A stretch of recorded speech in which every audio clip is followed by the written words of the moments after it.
Alors, bonjour les enfants. Aujourd'hui, on va encore chanter une chanson pour la gloire de Dieu au début et à la fin. Et on va encore apprendre notre verset. Je vous dis votre verset tout de suite afin que vous le gardez dans les tiroirs de ton cerveau. À la fin, on va le répéter. C'est dans Jean 14, verset 15. Si vous m'aimez, gardez mes commandements. On aborde un thème qui parle de l'amour de Dieu, comment Dieu nous aime. Mais avant tout, on va chanter pour déclarer que Jésus est le roi des rois.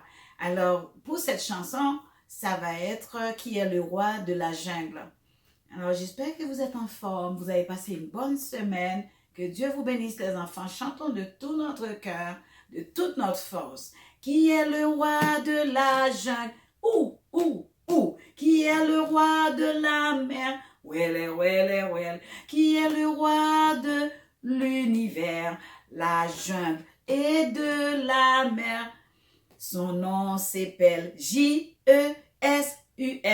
Ouais! Il est aussi mon roi. Il est le roi de l'univers, la jungle et de la mer. Ouh. Bravo, vous avez bien chanté. En parlant de la jungle, je vous présente un animal. Aujourd'hui, c'est le kangourou. Kangourou est un animal spécial. Un kangourou a deux petites pattes en avant et de très longues jambes en arrière. Et le kangourou est tellement grand, on peut penser à deux autos stationnées. Et il est fort, il peut sauter de 25 à 40 pieds. C'est extraordinaire comme animal. Alors, il y a un nom, vous allez m'aider à prononcer le nom, j'ai de la difficulté. Les kangourous appartiennent à un groupe spécial d'animaux appelé marsupial. Est-ce que vous l'avez bien dit? Les marsupiaux ont une pochette spéciale sur leur estomac. Est-ce que vous remarquez? La pochette, ici, il y a un petit qui se trouve à l'intérieur. Alors, c'est un bébé de kangourou. Comment on les appelle? Est-ce que vous allez vous rappeler? Les bébés kangourous s'appellent joris. Quand un bébé kangourou a grandi, il mesure environ 6 pieds, c'est-à-dire la grandeur d'un homme. Les kangourous demeurent un groupe qui peut varier de 12 à 50 kangourous en même temps. Ces groupes sont appelés troupeaux. Aimeriez-vous avoir un groupe de kangourous dans votre cour? Je ne pense pas. Les mères kangourous prennent bien soin de leurs petits et si des chiens ou d'autres animaux veulent les attaquer, leurs jambes arrière deviennent des armes. Elles peuvent facilement tuer un chien qui les attaque. C'est pas évident qu'un chien qui attaque un kangourou. Alors Dieu prend soin de nous aussi. Très bien, et il nous défend. Bien plus qu'une mère kangourou. Quand le bébé kangourou est en danger, il saute dans la pochette de sa mère. Et quand nous avons des troubles, nous, qu'est-ce qu'on fait? On doit faire confiance à Dieu et sauter dans sa pochette, la pochette de sa parole. Alors, on peut sauter par-dessus de tous les problèmes qu'on peut avoir. Alors, comme on a chanté cette chanson, je voulais bien vous présenter le kangourou comme animal qui est fort et qui prend soin de ses enfants. Merci d'avoir bien regardé le kangourou aujourd'hui.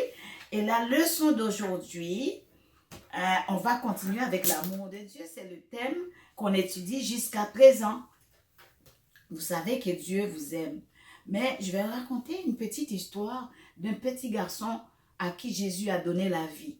On va essayer de se rappeler encore de notre verset. Jean 14, verset 15. Si vous m'aimez, gardez mes commandements. Il y avait une femme riche de Sunem, ça c'est un pays, qui avait béni un homme qui s'appelait Élisée.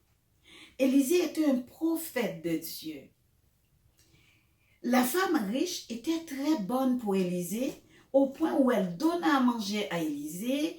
Elle a préparé une chambre pour Élisée afin qu'il ait un endroit pour demeurer lorsqu'il venait par là. Alors, qu'est-ce que ça peut nous dire? C'est d'être bon envers les serviteurs de Dieu, envers ceux qui prêchent la parole de Dieu, envers les dirigeants. Si vous respectez les prédicateurs, si vous respectez les pasteurs, les serviteurs de Dieu, ainsi que les frères et les sœurs, vous serez capable de recevoir des bénédictions de Dieu. Je vais vous dire pourquoi. Dans cette situation, cette madame qui était riche n'avait pas d'enfant. Mais comme elle faisait du bien à Élisée, le prophète de Dieu, Dieu a demandé à Élisée de bénir cette femme. Et cette femme qui n'avait pas d'enfant, lorsque Élisée lui a demandé, qu'est-ce que tu veux, qu'est-ce que tu aimerais avoir? Elle a dit, j'aimerais ça avoir un enfant. Parce que vous savez, tous les enfants sont un cadeau de Dieu. Les cadeaux sont supposés apporter la joie. Comment pensez-vous apporter plus de joie à vos parents? Qu'est-ce qui fait en sorte que maman et papa sont plus contents d'habitude? J'espère que vous allez réfléchir à ça. Élisée dit à cette femme qu'elle obtiendrait son désir. Donc, elle allait avoir un enfant. Alors, très vite, Dieu donna à cette femme Sunamite un bébé garçon. Un bébé garçon qui a comblé sa vie. Elle était très contente parce que Dieu lui a donné cet enfant. Mais parce que Dieu vous aime, il veut que votre joie soit parfaite aussi. Dieu aimait cette femme et la joie de la femme était complète. Dieu l'a bénie. Parce que Dieu nous aime, il prend aussi soin de nous. Mais un jour, imagine qu'est-ce qui s'est passé avec ce garçon et cette maman qui était bien contents. Le garçon de cette femme tomba malade un jour.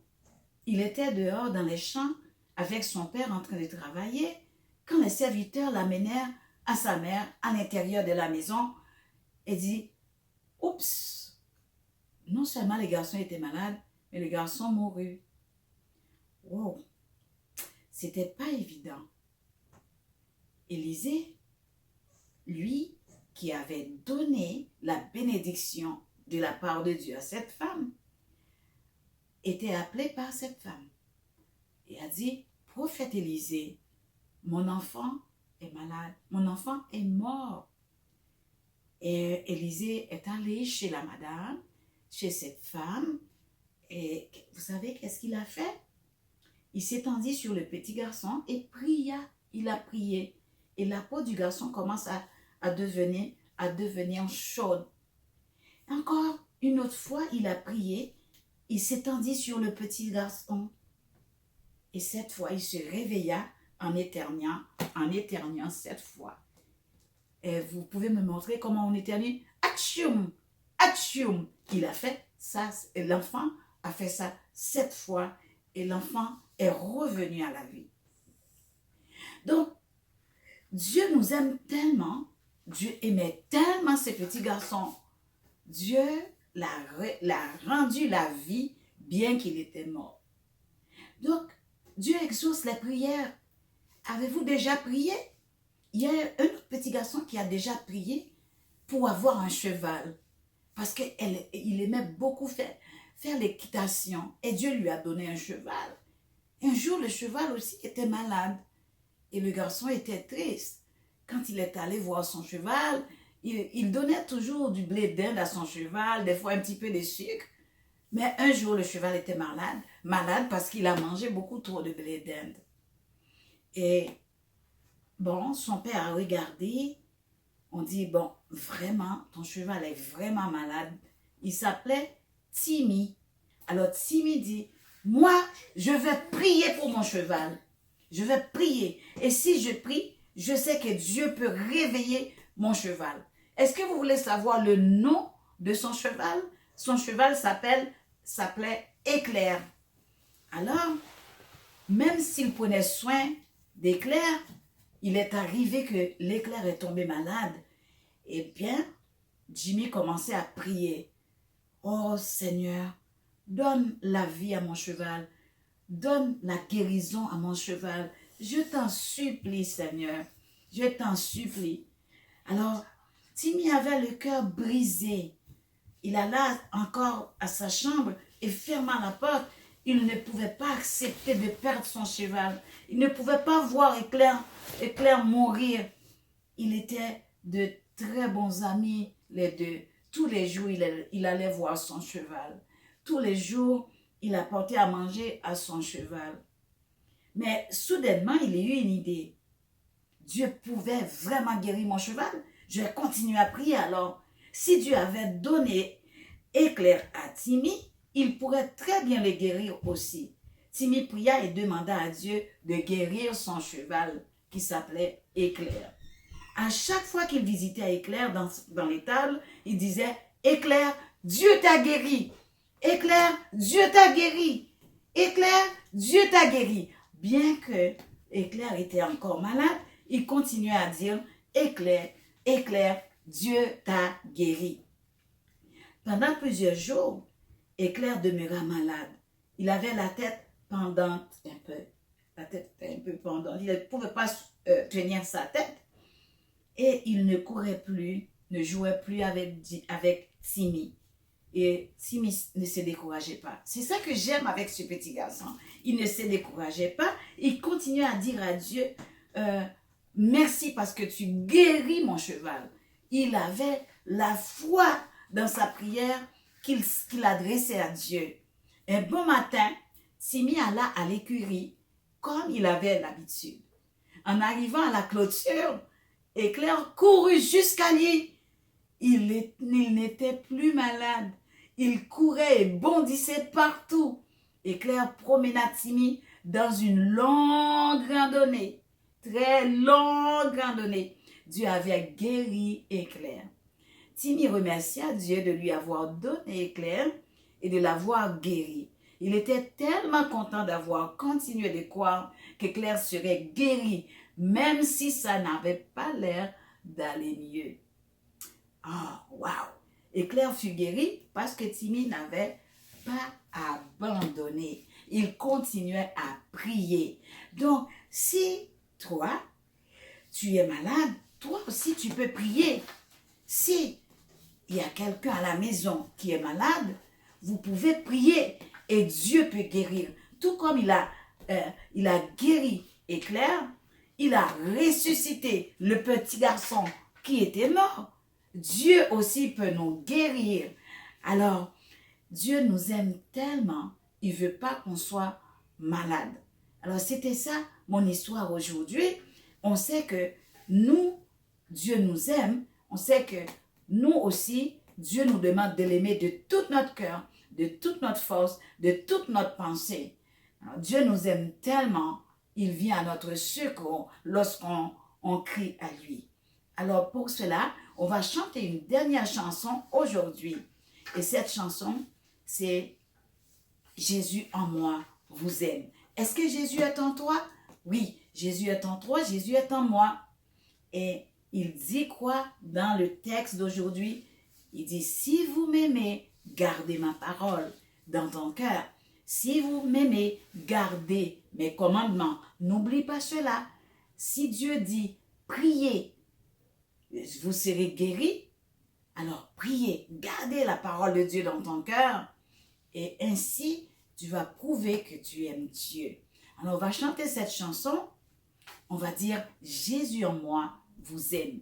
Alors, tu peux chanter avec ta sœur, tu peux chanter avec ton frère, tu peux chanter avec maman ou bien avec papa. OK? 1, 2, 3, go!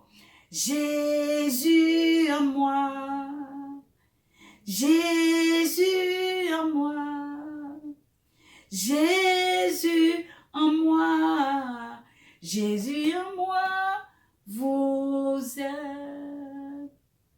Jésus en moi, Jésus en moi, Jésus en moi, Jésus en moi vous aime.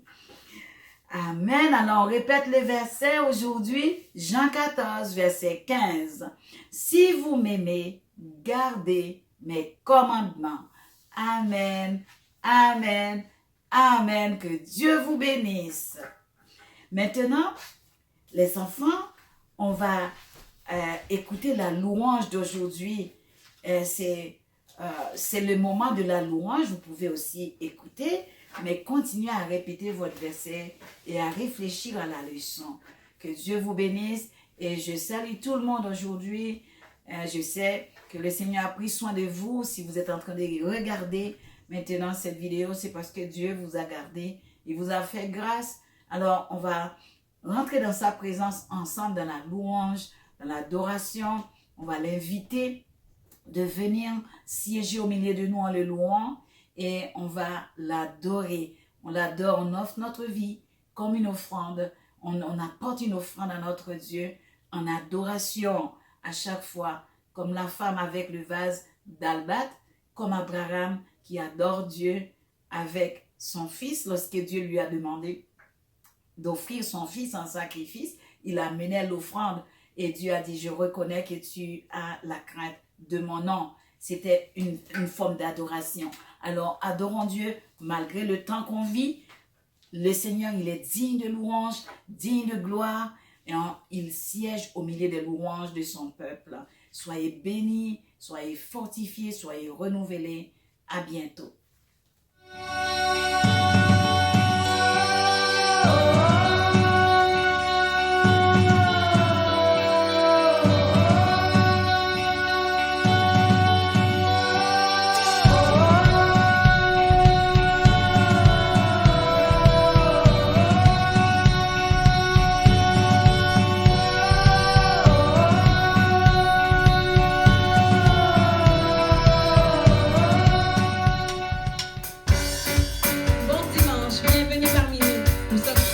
Retrouver.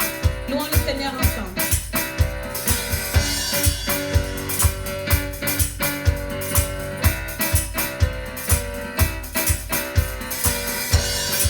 À lui qui est puissant, lui qui ne change pas, élevons notre chant, notre hymne de louange.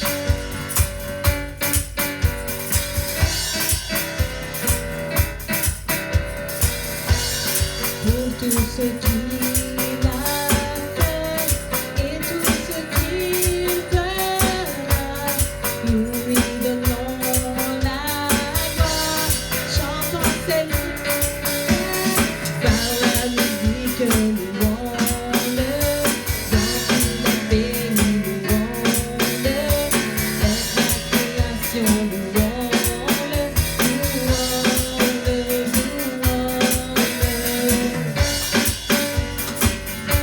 Dans ton salon, tu peux sauter, tu peux chanter, tu peux crier de joie. Vois le Fils exalté, le roi ressuscité. À lui revient la gloire, notre hymne de louange.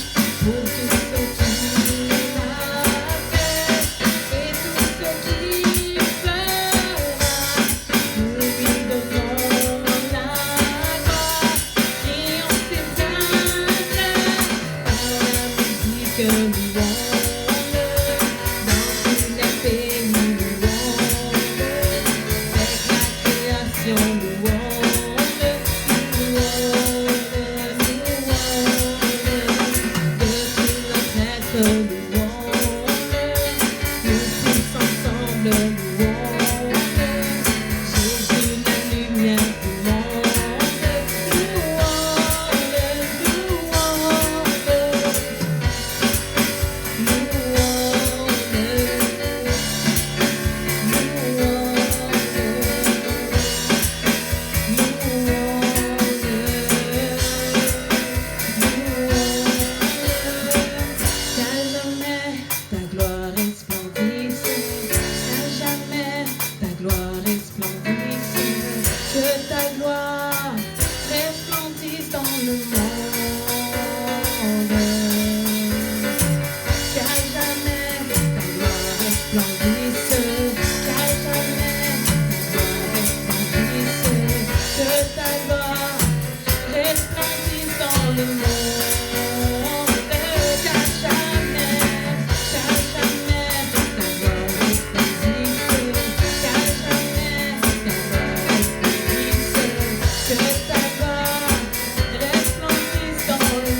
que louons-le.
Nous reconnaissons que ton nom est merveilleux, il est victorieux, glorieux.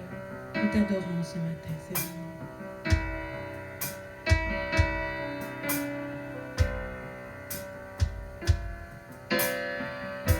Tu étais là de la création, Fils unique du Dieu très haut.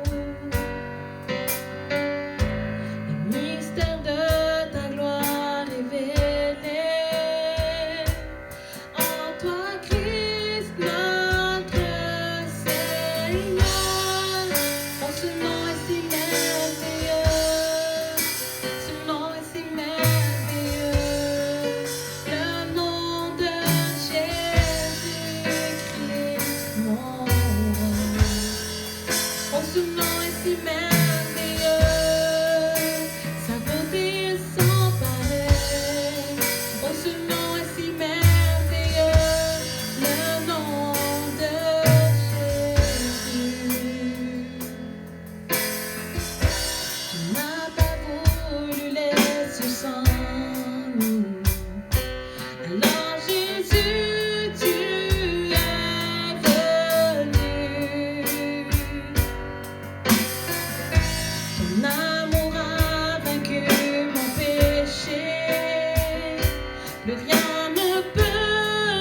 consolateur,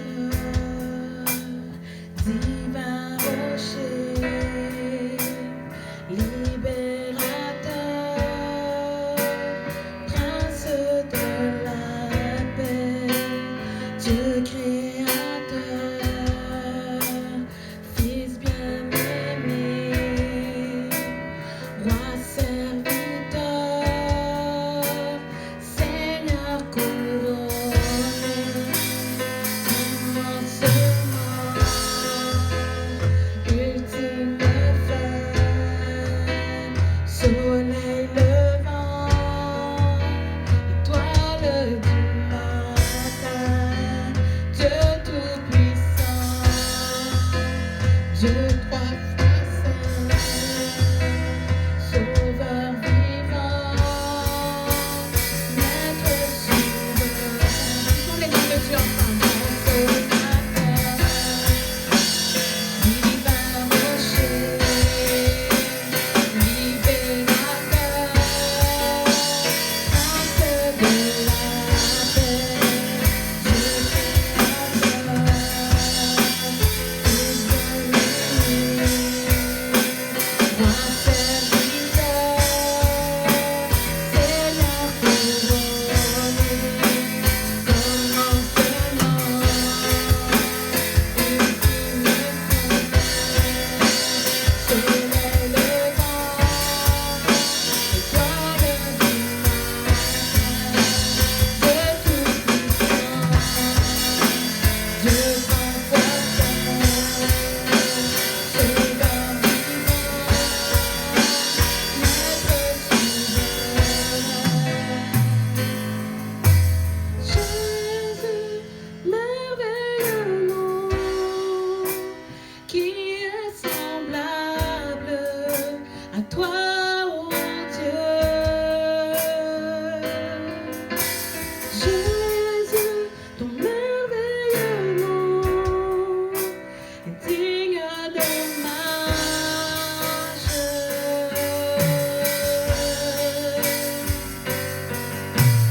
Jésus, merveilleux nom, qui est semblable à toi, ô Dieu. Jésus, ton précieux nom est digne d'hommage. Prends le temps d'adorer ton Seigneur. Tu as des noms pour lui.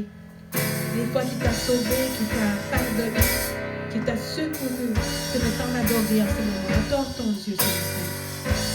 Reprends le temps de prier avec ta famille.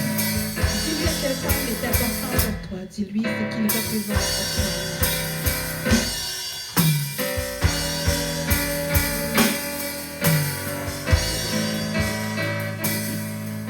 Je vous invite tout de suite, on va regarder ensemble la parole de Dieu. Et je vous invite à prendre votre Bible, à tourner avec nous, à regarder, lire la parole, que vous pourrez par la suite prendre le temps de méditer, parce que cela va nous permettre de nous édifier et de grandir dans la connaissance de la parole de Dieu. Alléluia. Aujourd'hui, on va prendre une lecture de la parole dans le livre de l'Apocalypse, chapitre 5, et je vais lire pour vous les 13 premiers versets de ce merveilleux chapitre de la parole de Dieu. Apocalypse 5, 1 à 13. Puis, je vis dans la main droite de celui qui était assis sur le trône un livre écrit en dedans et en dehors, scellé de 7 sceaux. Et je vis un ange puissant qui criait d'une voix forte, « Qui est digne d'ouvrir le livre et d'en rompre les sceaux ?» Et personne dans le ciel, ni sur la terre, ni sous la terre, ne put ouvrir le livre, ni le regarder. Et je pleurai beaucoup de ce que personne ne fut trouvé digne d'ouvrir le livre, ni de le regarder. Et l'un des vieillards me dit, « Ne pleure point, voici le lion de la tribu de Juda, le rejeton de David, a vaincu pour ouvrir le livre et ses 7 sceaux. » Et je vis au milieu du trône et des 4 êtres vivants et au milieu des vieillards, un agneau qui était là comme immolé.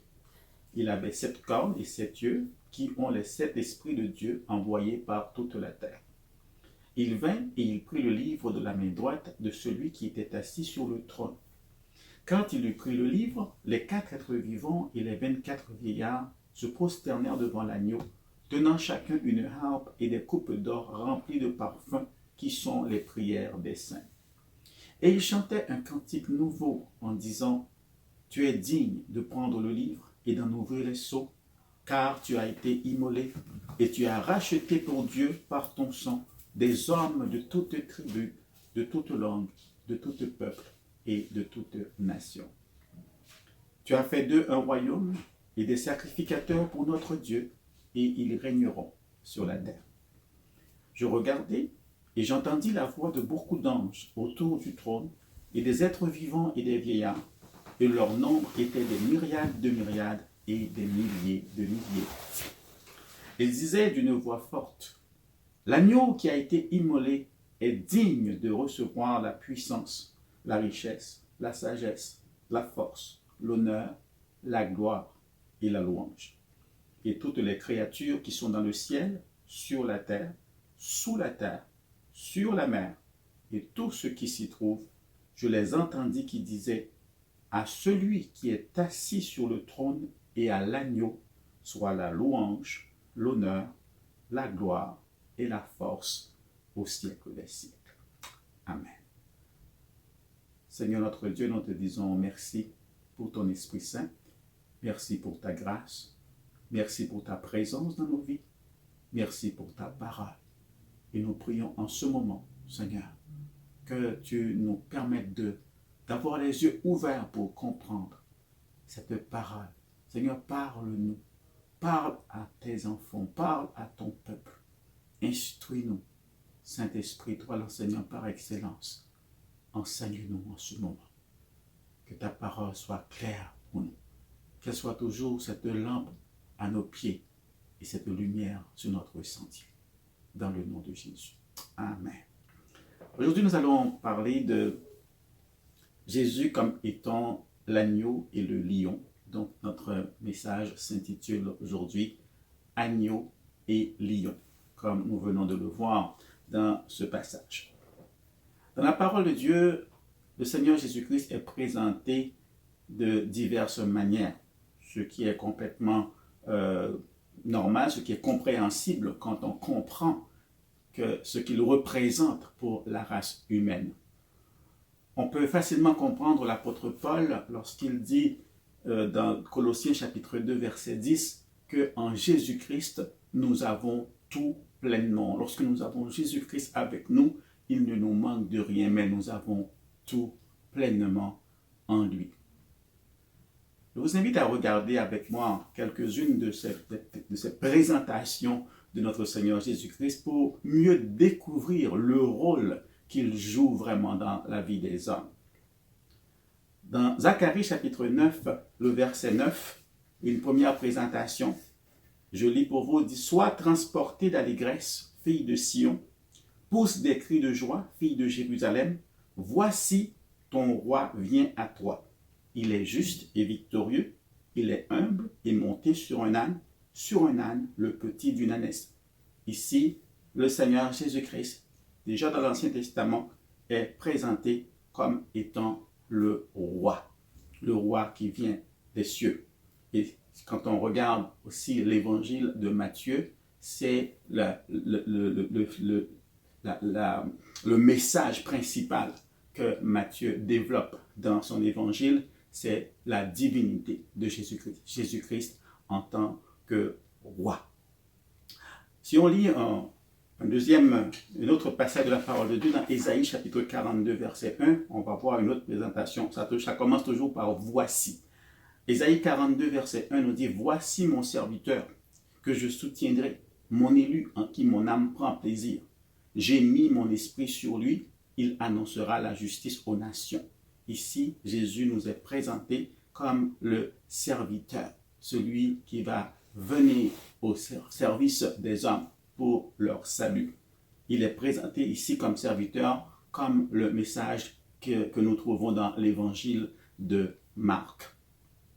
Psaume 40, à partir du verset 6, il dit « Tu ne désires ni sacrifice ni offrande, tu m'as ouvert les oreilles. Tu ne demandes ni holocauste, ni victime expiatoire. Alors je dis, voici, je viens. Avec le rouleau du livre, écris pour moi. Je veux faire ta volonté, mon Dieu, et ta loi est au fond de mon cœur. On voit ici, c'est le Seigneur qui est représenté comme l'homme, le Fils de l'homme qui vient pour faire la volonté de Dieu, celui qui vient s'identifier à l'homme afin de faire la volonté de Dieu et de tracer le chemin pour les hommes. Donc, c'est le message de l'évangile de Luc qui présente Jésus comme étant le Fils de l'homme. Ésaïe chapitre 35, verset 4 nous donne une autre présentation. Il dit, dites à ceux qui ont le cœur troublé, prenez courage, ne craignez point. Voici votre Dieu. La vengeance viendra, la rétribution de Dieu. Il viendra lui-même et vous sauvera. Alors s'ouvriront les yeux des aveugles, s'ouvriront les oreilles des sourds. Alors le boiteux sautera comme un cerf, et la langue du muet éclatera de joie, car des eaux jailliront dans le désert et des ruisseaux dans la solitude.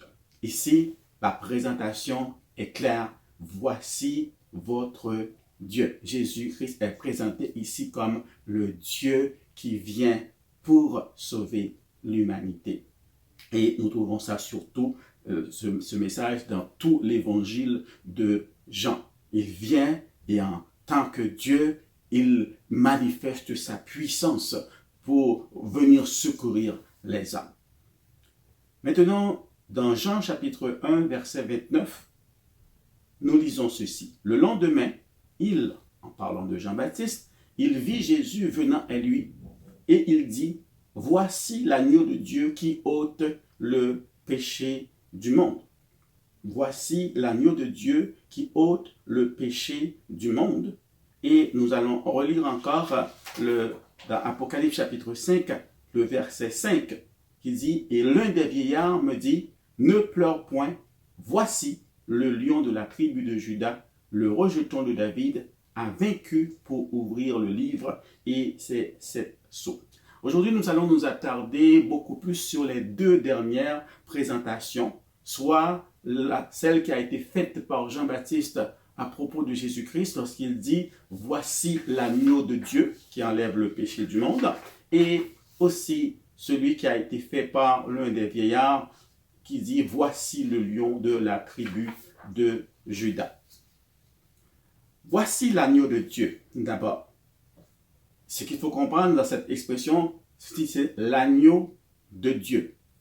Pour ceux qui sont un petit peu plus habitués avec le rythme sacrificiel, avec tous ces rites-là, comment ça se passait en Israël, on sait que lors de la Pâque, les gens affluaient tous vers Jérusalem et chaque personne, chaque chef de famille avait comme leur agneau, avait comme leur animal qu'ils ont apporté. Des fois, s'ils en ont dans leur bergerie des agneaux qui sont sans tache comme il est requis, ils peuvent en prendre un pour apporter pour le sacrifice pour la famille.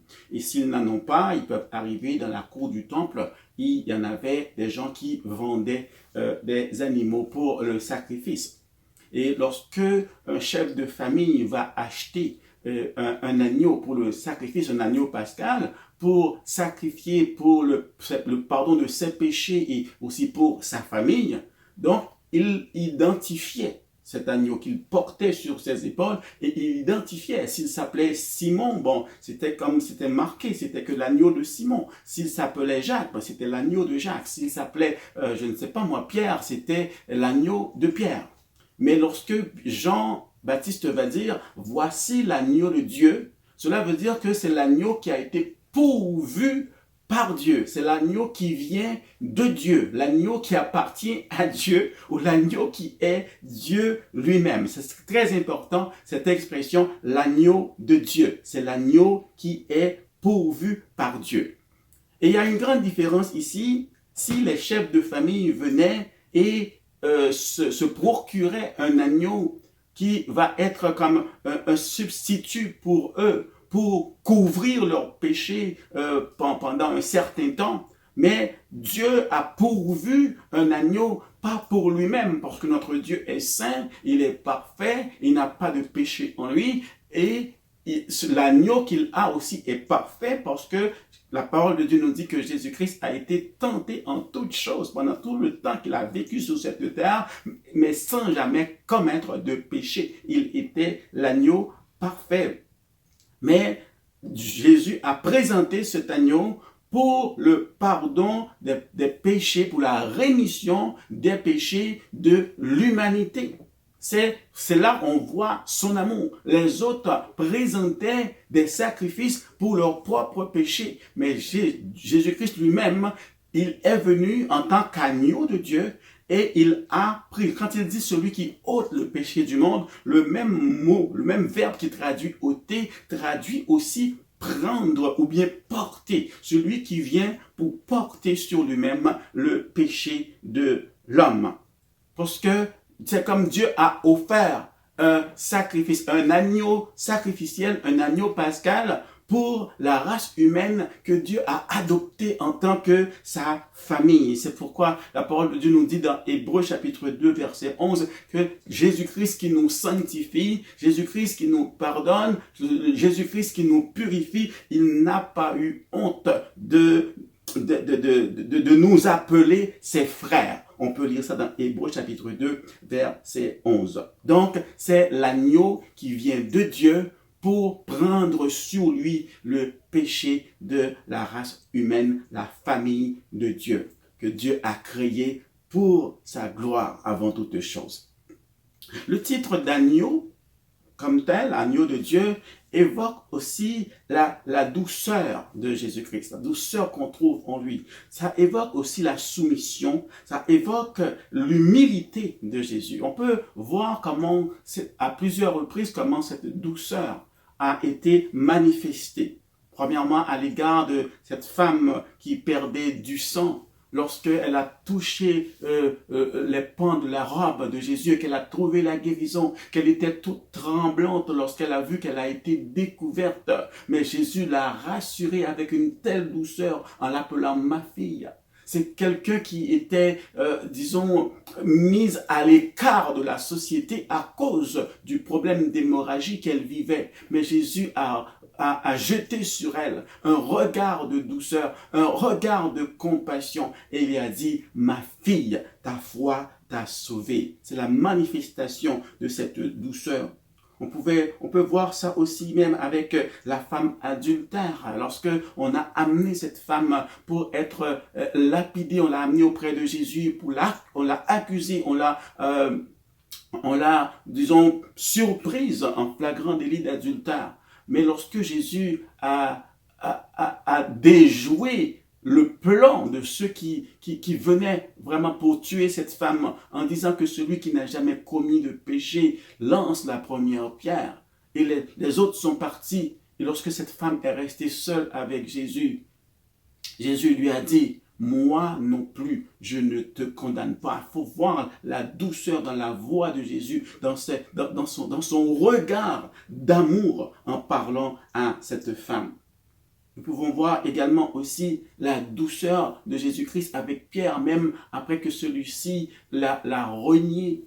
Lorsqu'on lit dans Jean chapitre 21, comment Jésus vient à Pierre, il le prend à part et il commence à lui parler en disant, Pierre, m'aimes-tu? Pierre, fils de Jonas, m'aimes-tu plus que nous m'aime ceci? Et il l'a répété à plusieurs reprises. Il voulait vraiment faire quelque chose de spécial dans la vie de Pierre pour le restaurer. Car il n'est pas venu pour que les hommes soient perdus, mais pour qu'ils soient restaurés, pour qu'ils soient sauvés.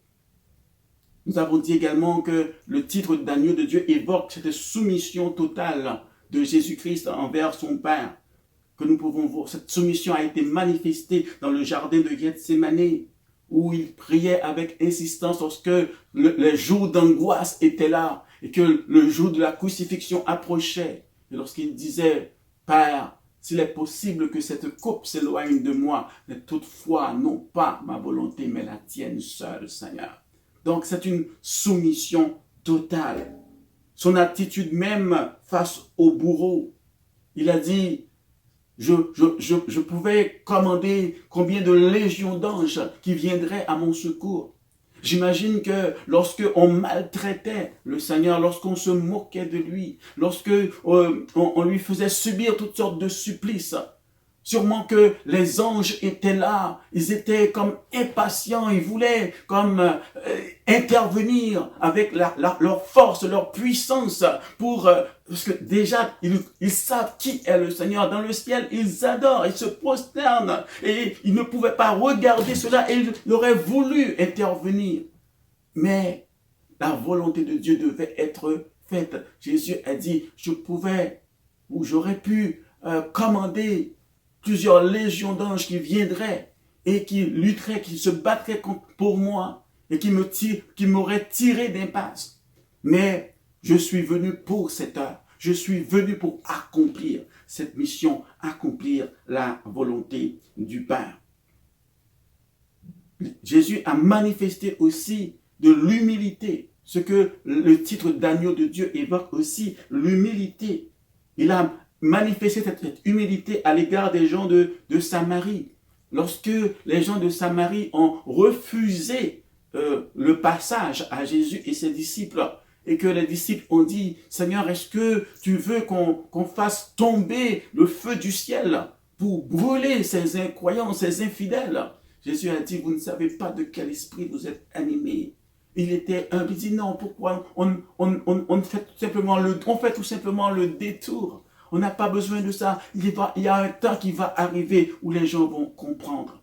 Et ce n'est pas quelqu'un qui utilisait sa puissance, sa force pour démontrer quoi que ce soit aux hommes. Mais c'était quelqu'un vraiment de humble. Lorsqu'il faisait des miracles, c'était vraiment par compassion qu'il le faisait avant toute chose. Il a démontré aussi son humilité, sa douceur également, même en guérissant l'oreille de ce soldat qui est venu pour l'arrêter lorsque Pierre a tiré l'épée pour lui couper l'oreille. Vous savez, chacun de nous pouvons être attirés par un aspect ou un autre de Jésus. Mais les deux derniers titres qu'on vient de voir, les deux derniers aspects sont vraiment essentiels pour ce qui est de notre éternité. Agneau de Dieu et lion de Juda. Agneau de Dieu se réfère surtout à l'auteur de notre rédemption.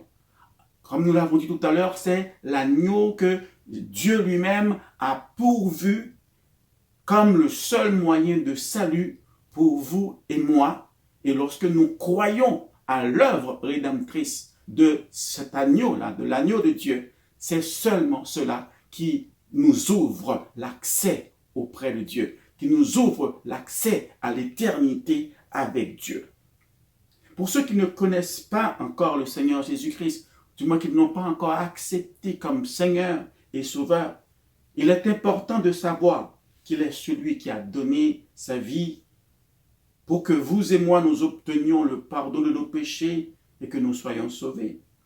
Ce salut est disponible encore aujourd'hui. Il suffit de croire de tout son cœur que Jésus-Christ est Seigneur et qu'il a payé nos dettes à la croix. Et aussi, il faut confesser de notre bouche que nous l'acceptons en tant que Seigneur, en tant que Sauveur. Agneau pourvu par Dieu. Pour nous qui le connaissons déjà, nous sommes invités à faire comme nous voyons ce qui se passe dans le ciel. Ça veut dire que tout le monde, tout ce qui a vie, on se prosterne devant l'agneau pour le louer, pour l'adorer avec des cantiques, avec des prières. Vous savez, l'enfer redoute les louanges dès que les saints font monter à Dieu, que les saints font monter vers l'agneau de Dieu. L'enfer redoute ces choses. Et ici, dans ce que nous avons lu dans Apocalypse chapitre 5, il nous dit que l'agneau est digne de recevoir la puissance. Il est tout puissant. Et ce qui est important de savoir aussi, c'est que pour nous qui croyons en lui, il nous a aussi délégué cette puissance, il nous a délégué cette autorité. Dans Matthieu 28, verset 18, il dit « Tout pouvoir m'a été donné ». Et ce pouvoir-là, il le délègue. C'est pourquoi il dit « Voici les miracles qui accompagneront ceux qui auront cru ». Et voilà en mon nom, voilà qu'est-ce qu'ils vont faire, etc. Parce que il est le Tout-Puissant et il nous a délégué son autorité. Il dit, l'agneau est digne de recevoir la richesse. Nous devons rendre grâce à l'agneau de Dieu, rendre grâce à notre Seigneur Jésus-Christ qui a mis ses richesses à notre disposition. La parole de Dieu nous dit, de riche qu'il était, il s'est fait pauvre. Selon 2 Corinthiens chapitre 8, verset 9 que je lis pour vous, car vous connaissez la grâce de notre Seigneur Jésus-Christ, qui pour vous s'est fait pauvre, de riche qu'il était, afin que par sa pauvreté vous fussiez enrichis. L'agneau de Dieu est digne de recevoir la sagesse. 1 Corinthiens chapitre 1 verset 30 nous dit que c'est lui qui est notre sagesse. Or, c'est par lui que vous êtes en Jésus-Christ, lequel, de par Dieu, a été fait pour nous sagesse, justice et sanctification et rédemption. C'est ça la vraie sagesse. L'agneau est digne de recevoir la force. Nous devons nous réjouir, enfants de Dieu, de ce que le Dieu fort et puissant est avec nous. Il est pour nous. Il est en nous avant toute chose. Nous n'avons pas de force de par nous-mêmes pour lutter contre les forces du mal. Mais avant tout, notre force est dans le Seigneur. Notre capacité est dans le Seigneur. L'agneau est digne de recevoir l'honneur. Il est digne d'être honoré par nos paroles, digne d'être honoré par nos actions. Il est digne d'être honoré par nos pensées avant toute chose. Psaume 24, verset 8, on dit, qui est ce roi de gloire? L'Éternel fort et puissant, l'Éternel puissant dans les combats. Il est puissant pour lutter avec nous et lorsqu'il est avec nous, nous gagnerons, nous ferons des exploits. Hébreux chapitre 2, verset 9 nous dit, mais celui qui a été abaissé pour un peu de temps au-dessous des anges, Jésus, nous le voyons couronné de gloire et d'honneur à cause de la mort qu'il a soufferte, afin que par la grâce de Dieu, il souffrit la mort pour tous. Il est digne de recevoir l'honneur, il est digne de recevoir la gloire. Jean 17, 24, Jésus qui priait, il a dit, Père, je veux que là où je suis, ce que tu m'as donné soit aussi avec moi, afin qu'il voie ma gloire, la gloire que tu m'as donnée, parce que tu m'as aimé avant la fondation du monde. Donc, nous avons toutes sortes de raisons pour vraiment donner la gloire. Il est digne. Donner la gloire, l'honneur, donner la louange. Psaume 103, versets 1 et 2. Dit, mon âme bénit l'Éternel. Que tout ce qui est en moi bénisse son Seigneur. Mon âme bénit l'Éternel et n'oublie aucun de ses bienfaits. Nous sommes invités, mes bien-aimés, à pouvoir vraiment donner à l'agneau tout ce dont il est digne, comme il est dit ici dans ce passage. Nous allons terminer avec l'autre titre, le lion de Juda. Le lion ici symbolise Christ dans sa gloire. Il évoque son autorité, sa royauté, sa divinité. Le lion de Juda se réfère à Jésus comme étant celui qui a vaincu le diable et qui a repris l'autorité que l'homme avait perdue sur la création de Dieu. Jésus a vaincu le diable, celui qui a été dans le séjour des morts pour prendre la clé de la mort et du séjour des morts. Le lion de la tribu de Juda se réfère à Jésus comme celui qui va revenir pour établir le royaume de Dieu sur cette terre lorsqu'il va avoir cette période de 1000 ans où Jésus-Christ va régner. Le lion de la tribu de Juda se réfère aussi à celui qui, à la fin de toutes choses, va rétablir l'harmonie entre Dieu et sa création. Le lion de la tribu de Juda est celui aussi qui a été désigné pour juger les vivants et les morts. Celui qui jettera dans le lac de feu, dans le lac de soufre et de feu, Satan lui-même et ses démons, ainsi que tous les hommes qui auront persisté dans leur rébellion contre Dieu, en foulant aux pieds le sang de Jésus-Christ qui a été versé pour le salut des hommes. En acceptant l'œuvre de rédemption de l'agneau immolé, nous aurons la grâce et le bonheur de régner avec le lion de Juda pour l'éternité. Mais lorsque on rejette l'agneau, nous devrons aussi faire face au jugement et à la colère du lion de Juda. Le choix nous appartient. Aujourd'hui, c'est le temps favorable pour décider de notre éternité. Qui est-il pour vous aujourd'hui? Qui est-il pour vous? L'agneau de Dieu qui a été pourvu, est-ce que vous l'acceptez? Ou est-ce que vous le rejetez pour faire face à la colère du lion? Il est préférable d'avoir le lion de Juda comme notre souverain, comme notre maître avec qui nous allons régner pour l'éternité, que de l'avoir comme notre juge et vivre la colère qu'il va déverser sur tous ceux qui auront été rebelles et qui n'auront pas accepté l'œuvre qu'il a accomplie pour nous à la croix en donnant sa propre vie pour notre salut. Nous allons prier aujourd'hui. Si vous n'avez pas encore fait la paix avec Dieu en acceptant Jésus-Christ comme votre Seigneur et votre Sauveur, nous vous disons aujourd'hui, c'est le jour favorable. Aujourd'hui, c'est le jour du salut. Et c'est quelque chose de simple. Et nous voulons vous donner cette occasion encore une fois pour prier et accepter le Seigneur dans votre vie, afin que l'œuvre de l'agneau de Dieu puisse vraiment vous donner accès au royaume du Seigneur et que vous puissiez régner avec lui, avec le lion de la tribu de Juda lorsqu'il reviendra. Si vous voulez, avec moi, vous allez faire cette prière, vous allez répéter avec moi. Seigneur Jésus, je te dis merci. Toi qui es l'agneau qui a été pourvu par Dieu pour nous pardonner nos péchés. Je reconnais que je suis un pécheur.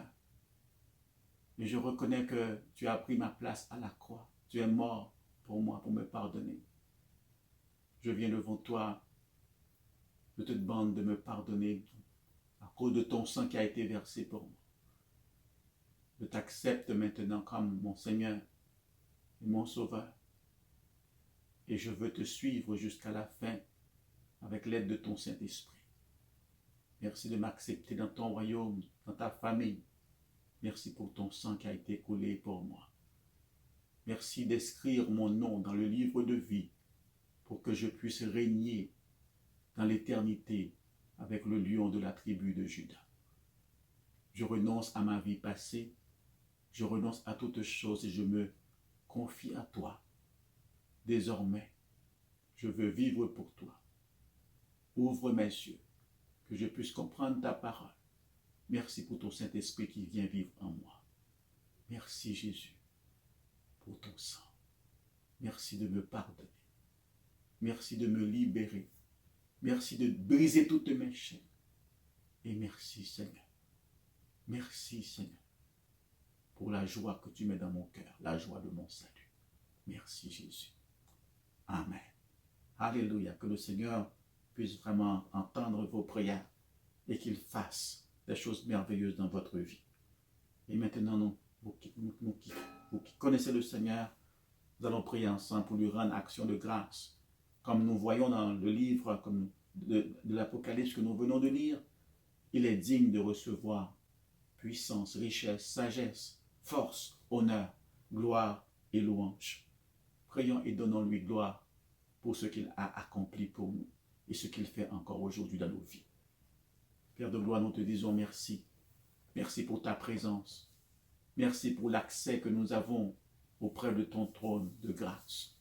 Merci Seigneur, tu es digne. Tu es digne Seigneur d'ouvrir ce livre de la rédemption où nos noms ont été inscrits et d'où personne ne peut nous effacer. Seigneur, nous te disons merci. Seigneur, tu es le Dieu Tout-Puissant et tu mets, Seigneur, ta puissance à notre disposition. Nous te disons merci, Seigneur, pour les richesses que nous avons en toi, car c'est toi qui pourvois à nos besoins, Seigneur, selon ta richesse à toi, ô Dieu. Nous te disons merci, Seigneur, pour ta sagesse. Seigneur, ce n'est pas la sagesse que nous trouvons, Seigneur, dans les discours humains. Mais Seigneur, tu nous permets d'avoir cette sagesse pour te connaître, Seigneur, pour te glorifier et pour vivre pour toi. Seigneur, nous te remercions, te rendons grâce pour la force que nous avons en toi. Seigneur, sans toi, nous ne pouvons rien, mais avec toi, nous faisons et nous ferons des exploits. Seigneur, nous te rendons gloire, honneur, Seigneur. Nous te rendons gloire et honneur pour qui tu es, Seigneur, car tu es le Très-Haut, tu es le Tout-Puissant, tu es Yahvé Jireh, l'Éternel qui pourvoit. Nous te disons merci, tu es le Dieu Très-Haut. Sois glorifié, sois béni, Seigneur. Merci, Père, pour tout ce que toi tu as accompli. Oh, nous disons, comme le psalmiste le dit, mon âme bénit l'Éternel et n'oublie aucun de ses bienfaits. Mon âme bénit l'Éternel, que tout ce qui est à moi bénisse son Saint-Nom. Ô Éternel, toi qui nous guéris de toutes nos maladies, toi qui nous bénis de toutes les bénédictions spirituelles dans les lieux célestes, toi qui nous pardonnes nos péchés, toi qui nous délivres de la force de la destruction. Ô béni soit ton nom, Seigneur, que ton Saint-Nom soit loué. À toi la gloire, à toi l'honneur, à toi la puissance, pour tous les siècles des siècles. Alléluia, merci Jésus. Alléluia. Allons juste chanter ce petit cœur. Ô Seigneur, car tu es digne d'ouvrir le livre et d'en rompre et d'ouvrir les sceaux. Alléluia. Car tu es digne de prendre le livre et d'en ouvrir les sceaux, car tu as été immolé. Alléluia, car tu es digne de prendre le livre et d'en ouvrir les sceaux, car tu as été immolé. Oh, merci Seigneur, merci Jésus, merci Roi de gloire, merci Agneau de Dieu, merci le lion de la tribu de Juda. À toi l'honneur, la puissance et le règne à tout jamais. Alléluia, merci Père. Amen. Que le Seigneur vous bénisse et prenez le temps de continuer à méditer la parole de Dieu et à lui donner tout l'honneur et la gloire dont il est digne. Merci d'avoir été avec nous. Passez une bonne semaine et on se revoit la semaine prochaine. Merci. Shalom.